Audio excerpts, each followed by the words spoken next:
Hey everybody, Supersonic Boom here, and it's time for another action figure review.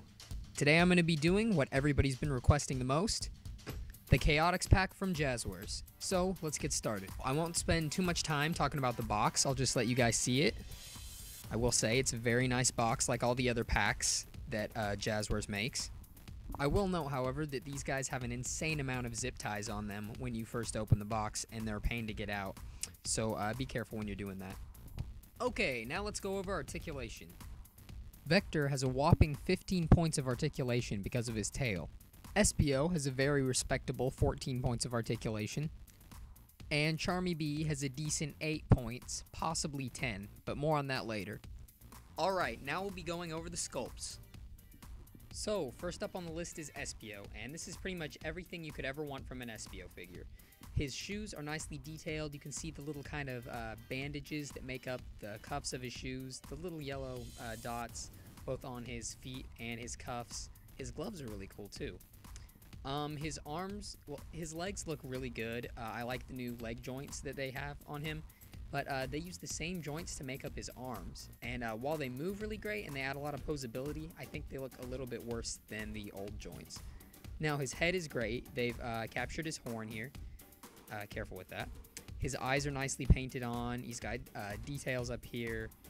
His head's basically just printed out from a computer, but it looks great like that. You have his little back details. I don't know, his scales, whatever. And his curly chameleon tail, which is made out of a rubbery material so you don't break it.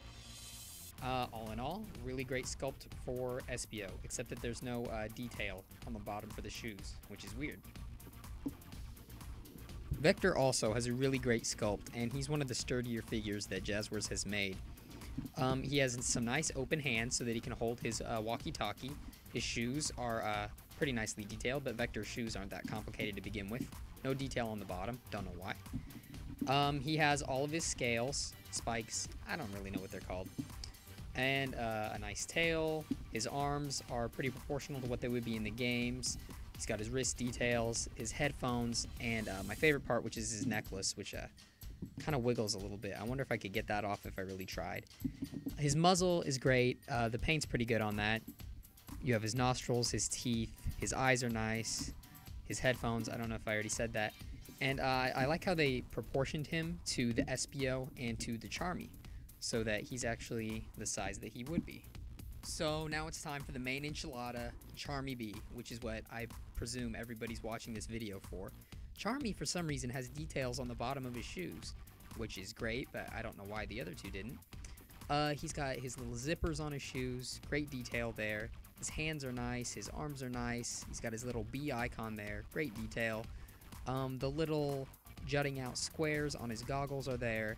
His B antennae, I don't know. They're striped appropriately. His orange eyes are there, no overpaint. His helmet, everything looks just great on this Charmy figure. His wings are there, you can kind of flap them if you want, but they do not articulate. And we even have his stinger. The paint on him is mostly great, but a little bit muddy on the yellow sometimes. And he has some kind of weird seam type thing right there. But other than that, just a great Charmy figure. Very happy with this. Alright, moving on from the sculpt and paint job, it seems that this time around Jazwares isn't just content with giving us some great figures, but also some great accessories. Here we have included some clear stands, which are a nice change of pace from the black ones. I didn't mind the black ones, but it's just nice that they're switching things up, which go great with the figures. I actually lost my third one, so I was very stupid for that. And the rest of the accessories are kind of from Sonic Heroes. We have the little walkie-talkie that Vector uses to communicate with their mysterious employer in Sonic Heroes. Great detail on that. Nice little accessory. We have SBO Shuriken. Very cool. He can hold it and stuff. Not the best detail on that ever, but it really does it gets the job done. It's fine. And finally, the best accessory in my opinion is the flower that you can use to make honey. No, you can't really do that. But you have the little honeycomb detail in there. It's all very nicely colored, and you actually have 5 points of articulation on this thing. It can rotate there at the base. It can rotate here at the head of the flower. And these things can move in and out. So just, they didn't have to do that, but they did. So it is just a great little accessory to add to the whole pack. Okay, time for the pros and cons. Pros for Espio, great sculpt and articulation and accessory. Same for Charmy, same for Vector. Unfortunately, there are a few minor cons as well, and we will go over those right now, starting with Espio. Espio's cons, his arms, in my opinion, look a little bit too much like his legs. He has no detail on the bottom of his shoes. And his hands are kind of in awkward poses. I understand that they did that so that he could hold his shuriken, but in reality, he actually doesn't hold his shuriken that well.